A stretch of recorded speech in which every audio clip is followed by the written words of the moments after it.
Soy Renato Garín González, diputada por las provincias del Maipo, Melipilla y Talagante, y esto es La Cuenta Pública. La Cuenta Pública, el programa de información y análisis que hemos hecho todo este año para cubrir eventos nacionales y también la política internacional. Hoy día, lunes 21 de octubre, estamos en Valparaíso, en el Congreso Nacional.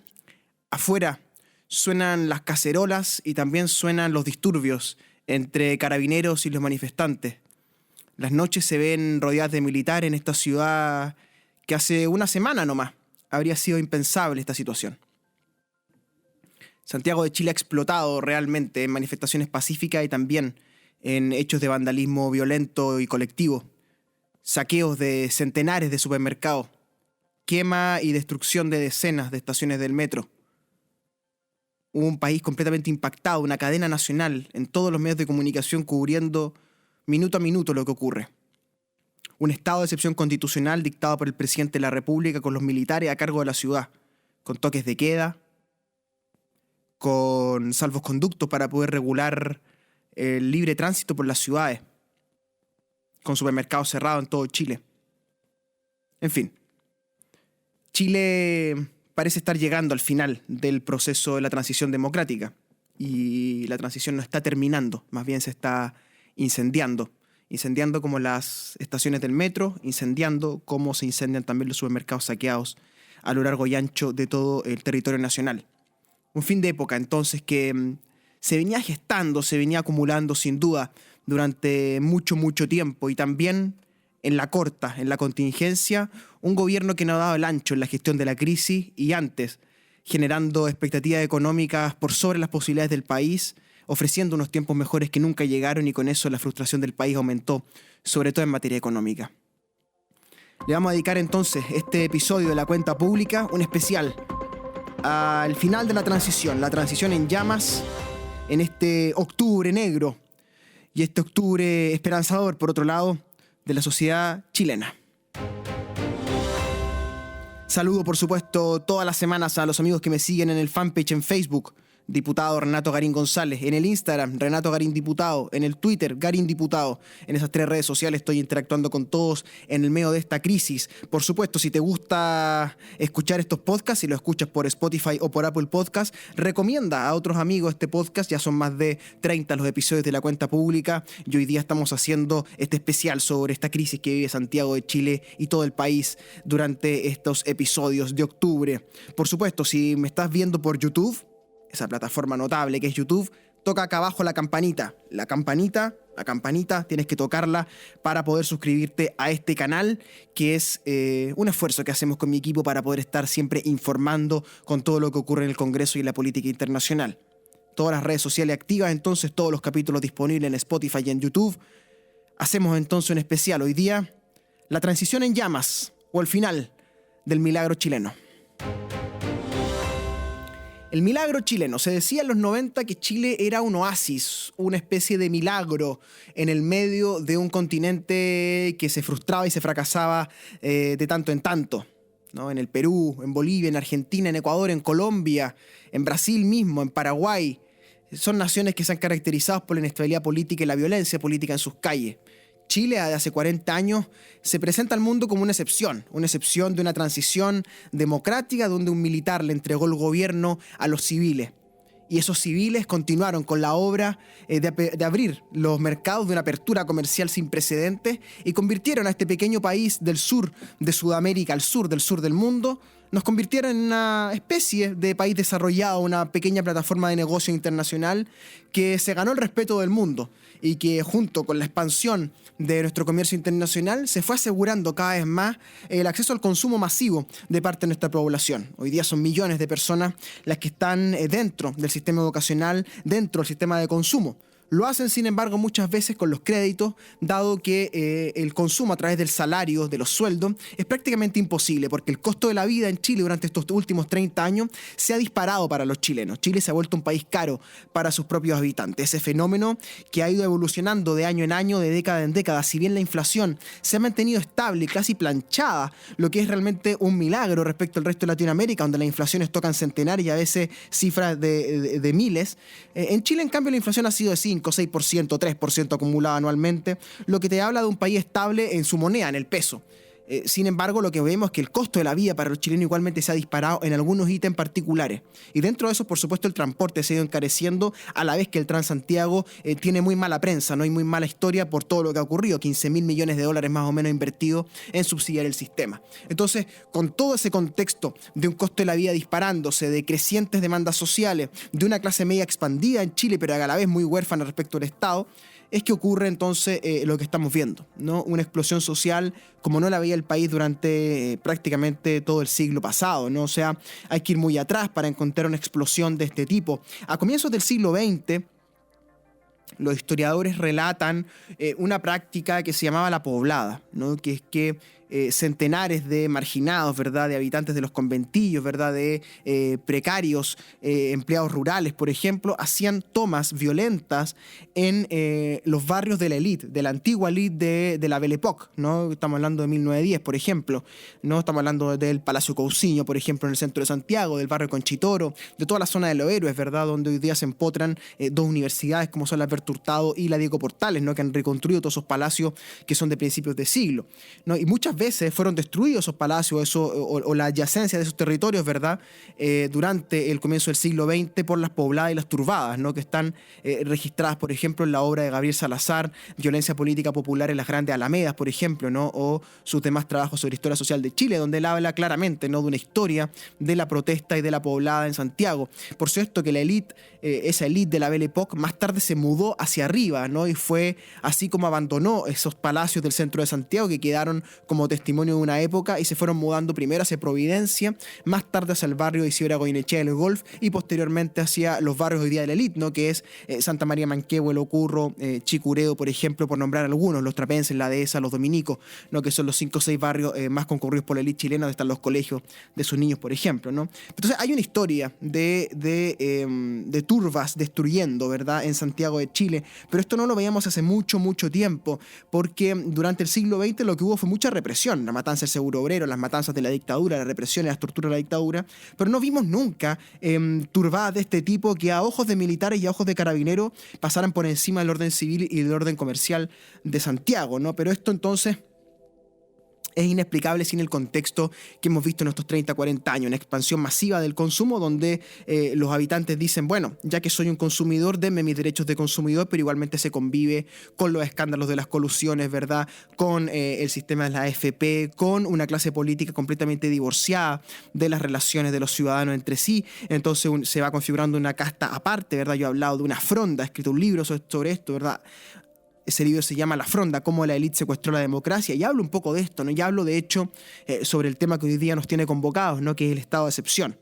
La violencia política, los saqueos, las manifestaciones pacíficas, todo esto en el fondo termina como un embudo siendo procesado por el derecho constitucional y por las autoridades mediante el estado de excepción constitucional, que es algo así como una pendiente resbaladiza, ¿no? Porque primero se aplica la Ley de Seguridad Interior del Estado, eso que se anuncia el día viernes más o menos a las 6 de la tarde, ya para las 9 de la noche teníamos el anuncio de un estado de excepción, estado de emergencia, y ya para la medianoche del viernes teníamos entonces, entrando al sábado, un toque de queda y un militar, el general Iturriaga, que se está haciendo nacionalmente famoso, es quien entonces conduce hoy día los destinos de la ciudad de Santiago y la región metropolitana. Y hay militares a cargo, por supuesto, como jefes de defensa en cada una de las regiones que están intervenidas mediante el estado de excepción. El estado de excepción constitucional, hagamos un doble clic en eso. El estado de excepción constitucional es una materia realmente muy interesante desde el punto de vista de la teoría constitucional y del derecho constitucional. En la teoría constitucional se entiende que los ciudadanos tenemos siempre resguardados frente al Estado nuestras libertades y las igualdades más básicas, más elementales, como poder reunirnos, poder transitar libremente por la calle, ¿verdad?, sin que se nos aplique ningún tipo de control ni de toque de queda. Pues bien, ese sistema de libertades que la modernidad nos ha asegurado a través de los estados modernos y del sistema del Estado de Derecho, las cortes, ¿verdad?, etcétera, se suspenden, por así decirlo, en algunas situaciones de conmoción, por ejemplo, a nivel social. Y es ahí donde entonces el derecho constitucional intenta regular las situaciones en las cuales se aplicarán los estados de excepción con un doble fin. Por un lado, proteger las garantías de los ciudadanos, ¿verdad?, y por el otro lado, darle facultades a los civiles y a los militares y a las policías para que puedan aplacar, ¿verdad?, aquello que está desordenando el país, entre comillas, ¿no? Eso es lo que dice la teoría.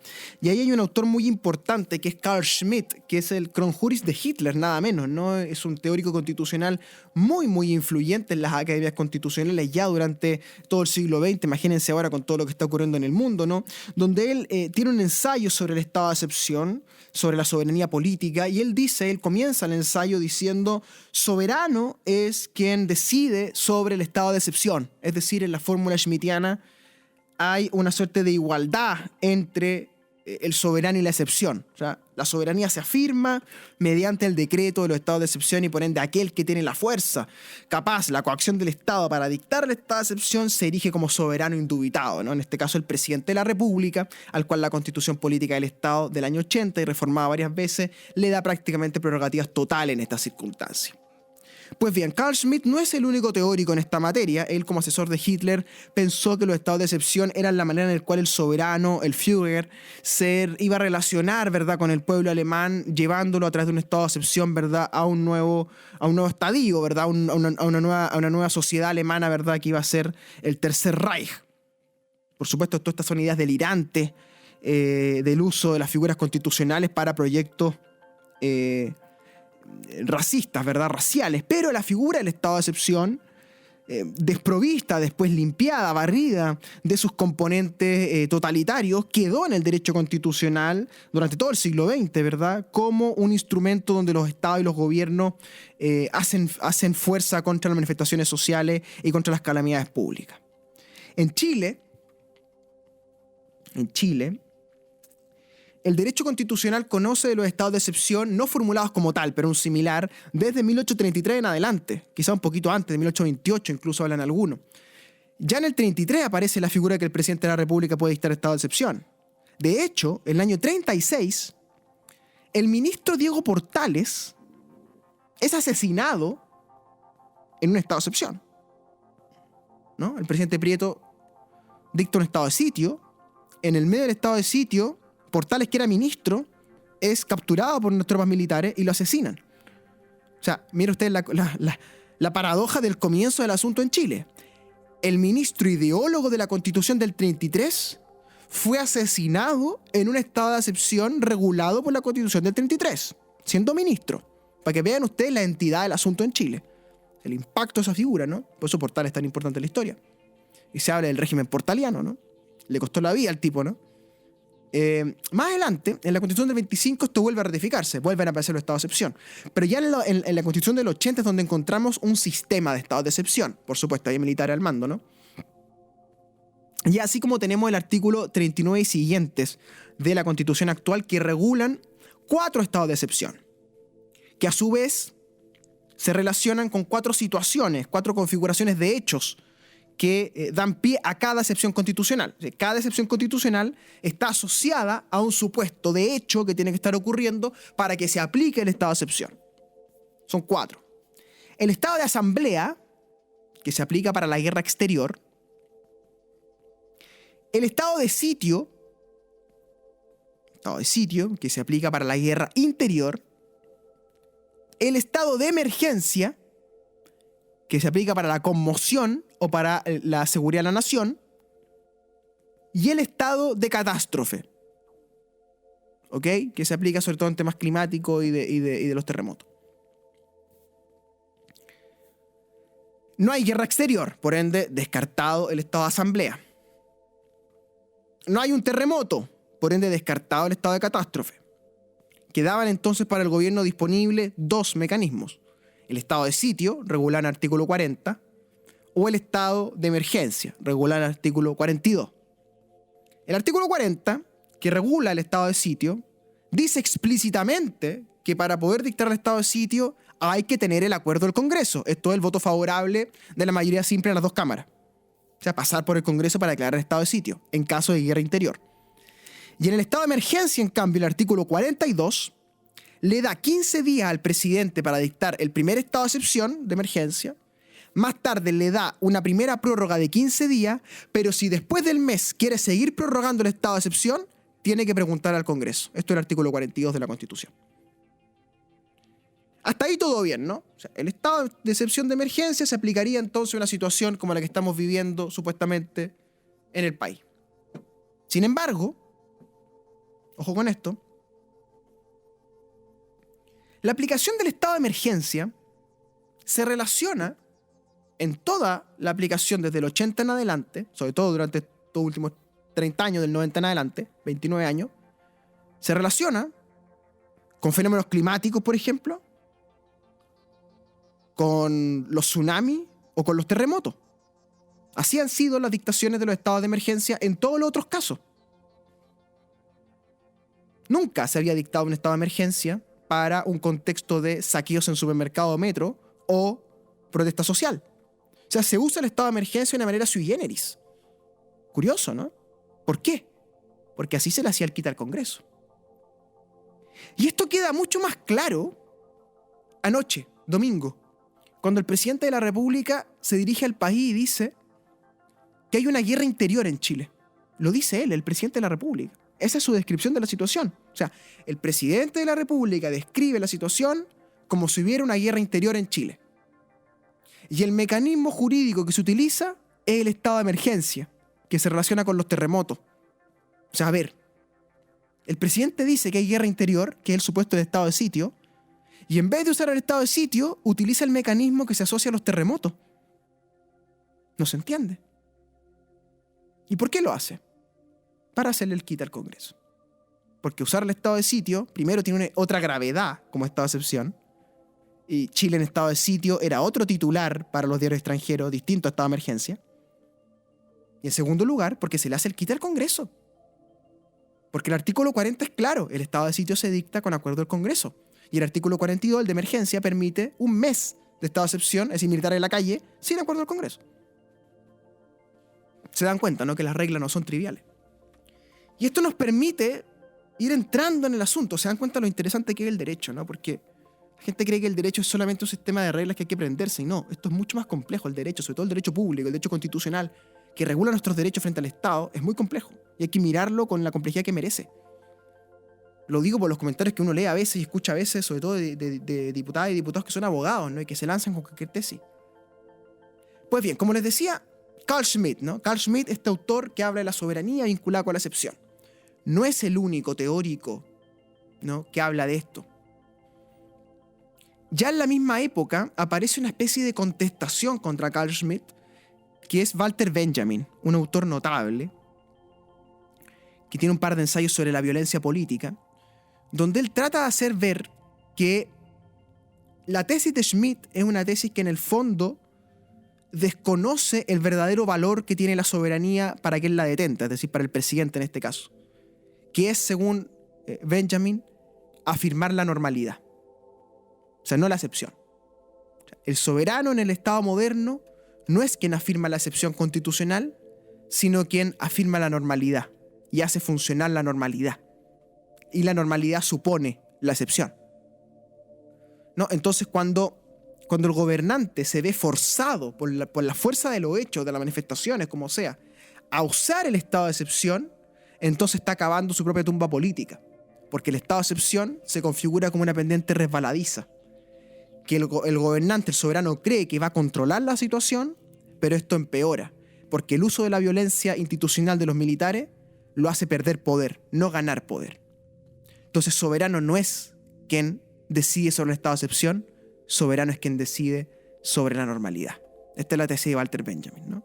Un ensayo muy bonito, ¿no?, sobre la violencia radical, y ahí muestra Walter Benjamin, muy útil para este momento que estamos viendo en este momento en Chile, que es que él dice, hay dos tipos de violencia, ¿no? Que hay una violencia que opera dentro del sistema, ¿no? La violencia policial, la violencia, ¿verdad?, del manifestante, que rompe las cosas en el metro, ¿verdad? No lo estoy justificando, estoy tratando de ponerlo en teoría, ¿no?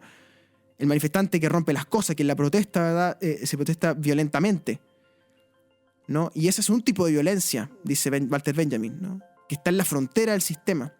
Pero hay otra violencia radical, ¿sí?, que está fuera del sistema, que son los que saquean, los que queman los supermercados, los que queman las estaciones de metro, ¿verdad?, los que tiran a matar, ¿verdad?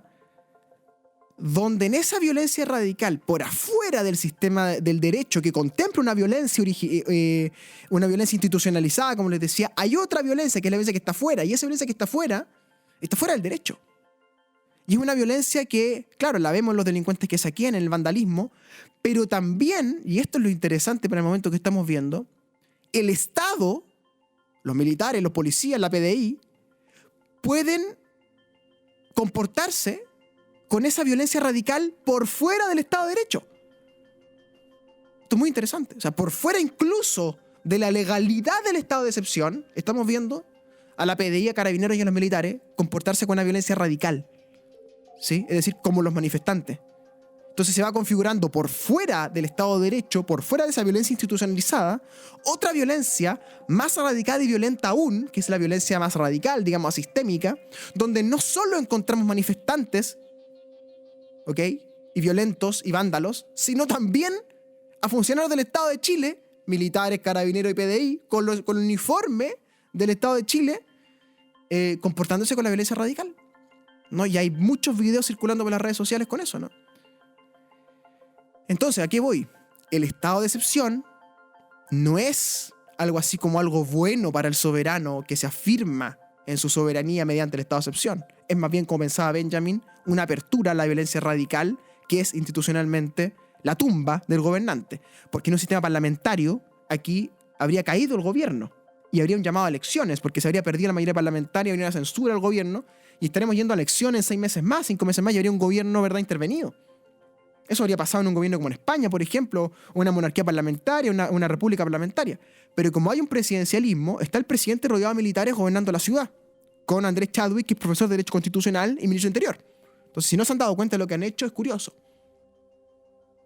Entonces, como les decía, esta tensión conceptual entre Walter Benjamin y Carl Schmitt, ¿no?, que es una de las cuestiones más interesantes del derecho constitucional moderno, ¿no?, que es la relación entre la excepción y la soberanía, tiene luego, hace 10, 15 años, un autor que yo se los recomiendo muchísimo, que a mí me parece es uno de los intelectuales del mundo del derecho más brillantes de esta época, yo diría quizás el más brillante de todos, si me permiten. Ustedes saben que yo soy bueno para las exageraciones, pero en este caso creo que se justifica, que es el ensayista italiano, filósofo y abogado Giorgio Agamben. Agamben se escribe A-G-A-M-B-E-N, Agamben. Y tiene un libro que se llama State of Exception, que se editó primero en inglés, y que se llama Estado de Excepción, que es mundialmente conocido, un ensayo como de 180 páginas realmente brillante, donde él recopila, ¿verdad?, todos los antecedentes históricos que hay detrás de un estado de excepción. Él rastrea primero, ¿verdad?, la figura del dictador romano, ¿verdad?, que no es la figura del dictador actual que nosotros conocemos. El dictador romano tomaba el control de la ciudad en Roma en momentos de gran agitación o de conmoción, al principio por 6 meses, por ejemplo. Y luego esto va evolucionando en el Estado moderno como razón de Estado, que es una figura que se usó mucho en el despotismo ilustrado, ¿no?, la razón de Estado de los monarcas. Por ejemplo, para usar, ¿verdad?, la fuerza militar de las monarquías se recurrió a la razón de Estado. Y ya después, cuando aparece el derecho constitucional, cuando se escribe el Leviatán, ¿verdad?, cuando aparece lo que hoy día conocemos como la arquitectura jurídica de la institucionalidad pública, esto aparece como los estados de excepción. Y ahí Agamben resume muy bien el debate, ¿no?, entre Carl Schmitt y Walter Benjamin, y él, a partir de lo que se vivió en el mundo en la década de los 90, en distintos lugares, en los 2000 y ahora último lo que estamos viendo, ¿verdad?, Agamben configura una teoría donde el estado de excepción no es la excepción, por así decirlo. No es que sea como un ratito nomás, dice Agamben, sino que se transforma en el paradigma mismo del gobierno. ¿Sí? Esta es la tesis de estado de excepción de Agamben. El estado de excepción, en vez de ser una excepción, un tiempo acotado, se termina transformando en un paradigma de gobierno. Y eso él coloca muchos ejemplos en Europa, en África, en Asia, ¿verdad?, en países que están permanentemente en estado de excepción. O con la estética del estado de excepción en la frontera entre ser declarado y no ser declarado el estado de excepción. Pues bien, yo valiéndome de esas teorías, Schmitt, Benjamin y Giorgio Agamben, escribí una columna, un ensayo breve más bien, que está contenido en el libro La Fronda, que publiqué ese texto en el 2013, el breve ensayo que se publicó en El Mostrador, y después apareció en el 2017 más desarrollado en el libro La Fronda, donde yo explico que estamos en una época donde el estado de excepción en Chile se va a estar instalando permanentemente en el sedimento como el paradigma de gobierno, ¿no?, tal como decía Agamben. O sea, vamos camino a un estado de excepción. Y yo ponía el ejemplo ahí del ejemplo radical que yo conocía, el más radical hasta ese momento, ¿no? Donde aparecía esta tensión que decía Walter Benjamin entre la violencia institucionalizada y la violencia radical por afuera del sistema, que había sido el 4 de agosto del 2011. El 4 de agosto del 2011, yo lo había visto, lo había pensado, ¿verdad?, en esa columna que escribí en el 2013, ese microensayo, como una especie de estado de excepción no declarado, que es justamente lo que Agamben dice, ¿no? Que es que los soberanos de esta época utilizan estos mecanismos en el borde, no los declaran completamente, y cuando los declaran de manera un poquito con la nariz torcida, como le explicaba recién en la relación de la emergencia y el estado de sitio. Entonces yo adelantaba el 2013 en esa columna que Chile iba rumbo al estado de excepción. De hecho, la columna se llama Chile rumbo al estado de excepción, y en el libro La Fronda ustedes pueden encontrar la sección que se llama Chile rumbo al estado de excepción. Y aquí yo hago todo el análisis de cómo las normas chilenas, la Ley de Seguridad Interior del Estado, el artículo 39 siguiente de la Constitución, las normativas sobre toque de queda, van empujando a que cada vez más este sea el paradigma mediante el cual se controle la protesta social o el vandalismo. De hecho, en la Araucanía ya estábamos viendo durante mucho rato, no solo con Piñera, seamos justos, desde Lago en adelante, el uso de una fuerza radical por parte de policía y paramilitares, ¿sí?, por fuera del sistema del Estado de Derecho. Es decir, pistoleros en la Araucanía, donde el Estado de Chile se había convertido en un pistolero más. Es decir, un estado de excepción de facto, con violencia radicalizada, con quema de camiones, con todo lo que sabemos, ¿verdad? Pero en el fondo un estado de excepción en los hechos, pero no declarado jurídicamente, siempre en el borde. Y hemos llegado a lo que yo nunca me imaginé que iba a ocurrir en esta década, ni en esta configuración de hechos, donde en Santiago de Chile, la capital del reino, supuestamente la ciudad más desarrollada de América Latina, la plataforma financiera, la estabilidad de la inflación, ¿verdad?, el consumo popularizado, una élite política soberbia, ¿verdad?, que se cree la mejor de este continente, de esta historia de nuestra patria. Bueno, hemos visto que ha explotado la protesta social, el vandalismo, el incendio, y hemos visto que se ha recurrido a un estado de excepción como paradigma de control. Y se ha hecho este recurso con cierto cinismo, porque el presidente habla de una guerra interior, que es el supuesto del estado de sitio, pero utiliza el estado de emergencia que se usa en realidad para los terremotos. Entonces, hay una guerra interior según el presidente y nos tiene con un estado de excepción de terremoto. Y esto es propio del paradigma del estado de excepción, ¿no? Porque dictar el estado de sitio es imposible. El Congreso no lo permitiría, no hay mayoría para eso, creo yo, al menos yo votaría en contra. Y, por el otro lado, el vandalismo y la quemazón de bienes públicos y privados tiene superado al gobierno. Entonces, pareciera que estamos, como decía Walter Benjamin y Giorgio Agamben después, en un tobogán donde el presidente Piñera está configurando su propia tumba política, ¿no? Y en otros regímenes esto ya estaría tambaleando y el presidente tendría que estar pensando en llamar a elecciones. Pero en estas condiciones el asunto lamentablemente va a aguantar un ratito más. Quizás hasta cuándo, ¿no? Pero lo que aquí está en juego es el final de una etapa donde el estado de excepción marca entonces un hito, tal como se los vengo diciendo, esta opción es un hito, que nos marca entonces el fin de algo, el fin de una normalidad. ¿De cuál normalidad? De la normalidad que le contamos al mundo durante 30 años. De que este país había superado la dictadura por vías democráticas, de que se había instalado una economía social de mercado, se le dijo al mundo, y de que estábamos progresando. Y es verdad, se progresó en muchas cosas. Se disminuyó la pobreza, se consiguieron avances importantes en muchas materias, pero también se cultivó una desigualdad enorme y un costo de la vida que se disparó respecto a los sueldos. Y eso obliga a la gente a endeudarse, la deuda hace que la gente viva mal, viva enojada, viva triste, y el descontento un día explotó. Y es así como este lunes 21 de octubre, siendo yo diputado de la República con 33 años, me veo ante este micrófono para contarte, in situ, lo que veo, lo que siento. Y lo resumo de esta manera. La transición política chilena, la transición a la democracia, no ha terminado. Más bien, se ha incendiado. Lo que surja de la ceniza está por verse. Un saludo a todos mis vecinos y mis vecinos que me siguen por Radio Máxima en San Bernardo, por Radio Amanda en Buña en Paine, por Radio Contacto en toda la provincia de Talagante, Radio Serrano y Radio Creativa en Melipilla, FM Music en Curacaví. Si me estás viendo por la televisión, lo estás haciendo por Telemel, nuestro canal melipillano. Un gran abrazo a todos mis vecinas y mis vecinos, que vengan tiempos de paz y por mientras mantenerse a salvo para no ponerse en riesgo. Un gran abrazo.